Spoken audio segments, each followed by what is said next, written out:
Perjalanan Honda Brio di Indonesia cukup menarik perhatian. Meski Brio keluaran pertama ini hadir di tanah air pada tahun 2012, namun mobil ini telah sukses meraih predikat mobil terlaris di Indonesia untuk tahun 2020 dan juga 2022.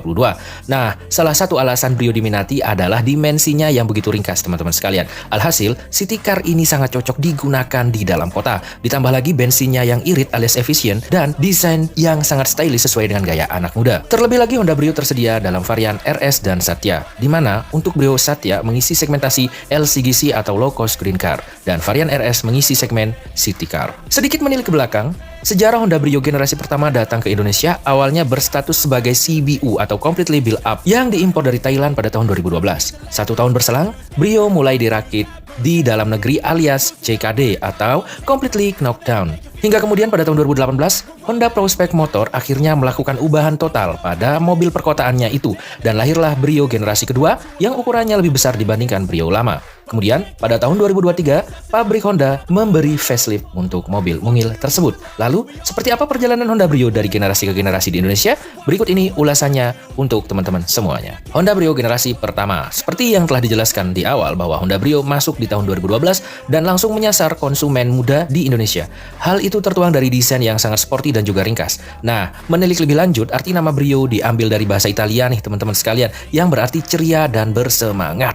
Honda mengklaim nama Brio itulah yang paling cocok dengan mobil berukuran mungilnya saat itu. Secara tampilan, Honda Brio generasi pertama sudah memiliki tampilan yang menarik, mulai dari penggunaan bumper yang memiliki ukuran airdam yang cukup besar, menyatu dengan cover fog lamp.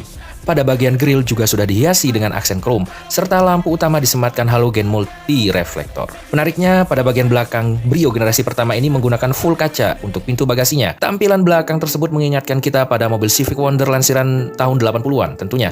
Lalu, untuk lampu rem dibuat seperti segitiga dengan bagian bulat di tengahnya, dan bumper tanpa banyak lekukan sehingga terlihat dinamis. Pada awalnya, mobil ini dibanderol dengan harga 149 juta hingga 170 jutaan saja, teman-teman sekalian. Didukung dengan speedometer bergaya sporty namun masih menggunakan analog dengan MID monokrom berukuran kecil berwarna oranye. Mesin 1200cc dan 1300cc. Nah, perlu teman-teman ketahui bahwa Honda Brio generasi pertama ditawarkan dua pilihan, yaitu dengan mesin L12B ber-cc 1200 dan mesin L13A ber-cc 1300cc. Di mana untuk Brio 1200cc ini mampu menghasilkan tenaga 88 horsepower, sementara yang bermesin 1300cc tenaganya mampu tembus sampai 99 horsepower. Terdapat dua pilihan transmisi, yaitu manual 5 percepatan dan otomatis 5 percepatan serta penggerak roda depan. Memasuki tahun 2013, perjalanan Honda Brio semakin mantap di Indonesia dengan status CKD atau rakitan lokal, di mana varian Brio 1,2 liter ini hadir dalam versi Brio Satya yang bertarung di segmentasi LCGC atau low cost green car. Tahap awal, Satya hanya tersedia dalam pilihan transmisi manual dengan fitur terbatas. Perlu kalian ketahui teman-teman sekalian, nama Satya di Honda Brio sendiri berasal dari bahasa Sanskerta yang berarti tulus atau setia. Ciri khas dari Honda Brio Satya ini adalah menggunakan logo berbentuk bunga melati di bagian belakangnya, yang merupakan bunga nasional Indonesia. Honda Brio generasi pertama facelift. Nah, memasuki tahun 2016, perjalanan Honda Brio semakin panjang dengan melakukan pembenahan diri baik dari segi tampilan eksterior maupun interior. Honda Brio generasi pertama facelift mendapatkan sentuhan baru pada desain bumper depan yang terlihat lebih agresif, lengkap dengan grill dengan ukuran yang lebih besar berwarna hitam untuk menunjang tampilan yang lebih sporty. Selain itu, Honda Indonesia juga menghilangkan varian Brio Sport dan menggantinya dengan tipe RS dengan mesin L12B. Nah, pilihan transmisinya 5 percepatan manual dan matic-nya sudah menggunakan Continuous Variable Transmission atau CVT. Pada bagian lampu depan juga telah dilengkapi dengan LED projector dan DRL yang sama dengan Mobilio RS. Ini juga menjadi pembeda dengan Brio lama.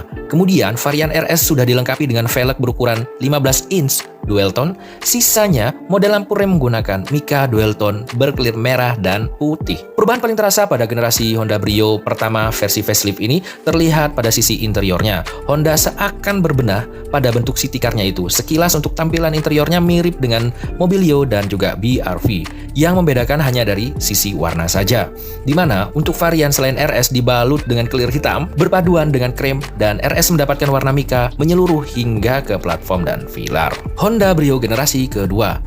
2 tahun berselang atau tepatnya pada 2018, Honda Prospect Motor Indonesia memberikan sebuah terobosan terbaru dengan Honda Brio, teman-teman sekalian. Tampilannya semakin segar dan dimensinya lebih bongsor dibandingkan dengan Brio lama. Secara tampilan masih mirip-mirip dengan generasi sebelumnya, seperti penggunaan bumper yang serupa. Namun yang membedakan Brio generasi kedua ini terlihat pada lampu utama, grill serta kap mesin yang terlihat menyerupai Honda Mobilio. Sementara untuk bagian belakang sudah tidak ada pintu full kaca lagi seperti di Brio lama, kini diganti dengan model yang lebih normal dan memiliki bokong tentunya. Lampu belakang juga dapat sentuhan baru, meski masih menggunakan halogen biasa, tapi ketika menyala terlihat lampu belakang mirip dengan lampu LED. Desain bumper belakang Brio generasi kedua ini juga terlihat lebih segar dan lebih sporty karena ada penambahan diffuser untuk tipe yang RS.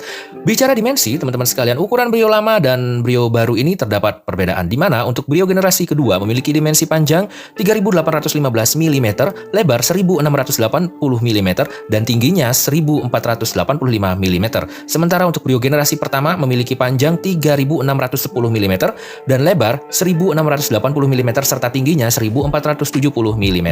Untuk interiornya, tidak ada perubahan sama sekali dari sebelumnya. Hanya saja tipe RS memiliki aksen warna orange sehingga lebih terlihat keren. Satu lagi yang membedakan adalah bagian jok telah dilengkapi dengan headrest untuk menunjang kenyamanan pengemudi dan penumpang. Namun sayangnya, Honda belum berbenah dengan sektor jantung mekanisnya. Masih mengandalkan mesin 1200 cc dengan tenaga sebesar 95 PS dengan torsi 114 Nm, mungkin saja dianggap mesin ini masih mampu mengakomodir kebutuhan masyarakat, khususnya pecinta city car di pasar domestik.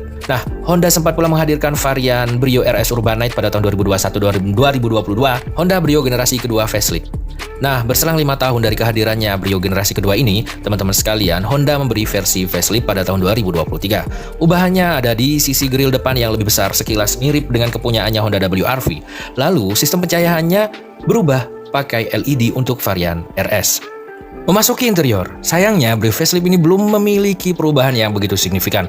Pada bagian dashboard untuk Satya maupun RS masih sama seperti Brio sebelumnya. Hanya saja terdapat perubahan aksen warna dan juga perubahan warna untuk Brio Satya di bagian dalam, seperti misalnya warna jok yang hitam. Namun, perubahan yang cukup signifikan terdapat pada varian RS, di mana sudah dilengkapi dengan keyless entry dan start-stop engine, dan juga mendapat head unit 7 inci yang bisa terkoneksi dengan smartphone, panel instrumen dengan kombinasi digital hingga start-stop engine button. The power of dreams.